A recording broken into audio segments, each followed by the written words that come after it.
So let's talk about the episode that's coming up. So cool. Two Amells in one episode, for starters. What's it like having the two cousins on set? They couldn't be more different. They couldn't be more different. You're right. The two Amell cousins could not be more different, but they bring out the best in each other, and it was so fun to have them in our hair and makeup trailer. It was also funny, you know, because they were on Flash, which isn't Steven's show, and I feel like it was a lighter episode for them both because it's not their show. It's not that, you know, they're just coming to play for a day or two. It was such a treat, and I know it meant so much to both of them, Robbie in particular, that he got to do that. Yeah. What can you tell us about how they are going to be involved in the finale? We've seen sort of pictures and trailer snippets where it looks like it's Barry and Al-Sahim or Oliver or Arrow, whatever he's going by, and Firestorm versus Reverse Flash. Well, that was actually interesting for me because I was reading that script, and obviously I don't read the Arrow script, so all of a sudden I was like, well, who is this character? So that was cool. And in our finale episode and our last two episodes, really, it's awesome to have Steven's character and Robbie's character and the Flash and the Reverse Flash all battling it out. But, you know, that's how evil the Reverse Flash is that Flash needs all the help he can get. Is he evil, or is he just a man trying to get back home? I think is like Harrison puts it, right? You know, that is certainly Harrison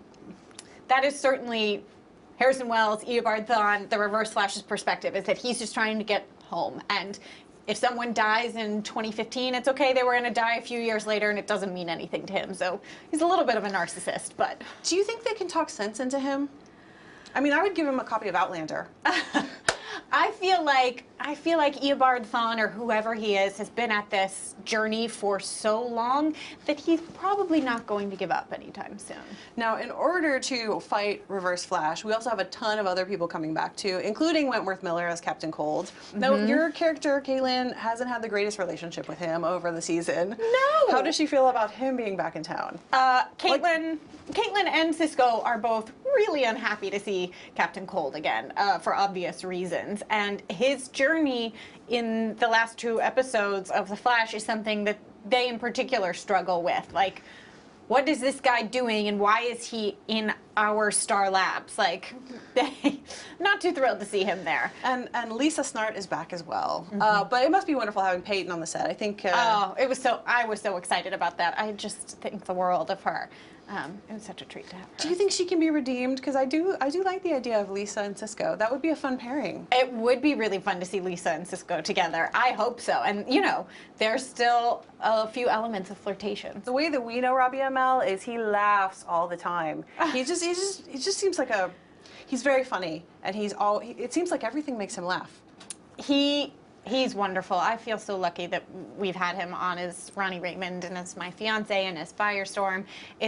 We were so lucky to get him, and he really brings so much to the show. He brings a great energy. He really unites our cast in a way that I don't think anyone else on our show has done. I mean, the last two episodes, we just sat around and played cards all day, which wasn't something we'd done for 20 episodes prior, but he's wonderful, and yes, he laughs about everything. I seem to remember, I think it was at WonderCon, someone had just taught Grant Gustin Uno? Yes, I can't remember who brought the Uno cards. I had been borrowing cards from props and been playing like Gin Rummy or Crazy Eights, and someone had Uno. I think it was Carlos. I think Carlos brought Uno to set, and we invited Grant to play, and he was like, no, I'm okay. And lo and behold, it was because he didn't know. So we taught him how to play Uno, and of course he won his first game. Of course, beginner's luck. I know. That Grant Gustin, so perfect at so many things. By the way, can you sing? And can you actually sing? No, not at all. That was my complaint with the writers. It was like, you have so many people on this show who are incredible singers and musicians, and you want to make me sing? It was hilarious. Do you think it's going to become a running theme every season? I mean, they definitely included a karaoke joke at the end of, I think, episode 18. I think it would be fun to see more karaoke, but hopefully with people other than me. But it's fun when you do it. Oh, thanks. It's fun, you know. it's a little terrifying for me, but that's the fun part. Like, you do something that sort of scares you. In the photos that the CW has already released, we have pretty much every metahuman that you guys put in your underground bunker. How bad is it going to be for you guys? This is distraction, I'm imagining. It's got to be part of the Reverse Flash's plans to... Well, so a lot of people throughout the season have been asking about, you know, everyone we've trapped in the pipeline and, you know, what's going on and who's feeding them, et cetera, et cetera. So we start to answer those questions.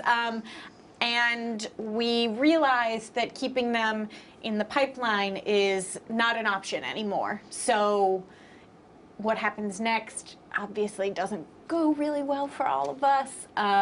But it was a pretty epic sequence, you know, because you have most of Team Flash, I mean, Barry, Caitlin, Cisco, Joe out there, and then you have all these baddies at once, so you're getting hit from every direction. How long were those days of shooting with so many different characters? It must be a ton of dialogue, a ton of, you said, sequences. I think 22 was one of the hardest episodes to shoot because we had to get so many actors back, and several of them were already on their own pilots. Fortunately, Liam's pilot was shooting in Vancouver, so we literally stole him. He finished his day of work and then came and shot until, as we do on The Flash, Friday night, you shoot until 6 or 7 a.m. on Saturday. That's our typical week. So it was really difficult to schedule everything, but it's so incredible to see. To have that many villains, metahumans in one space is terrifying.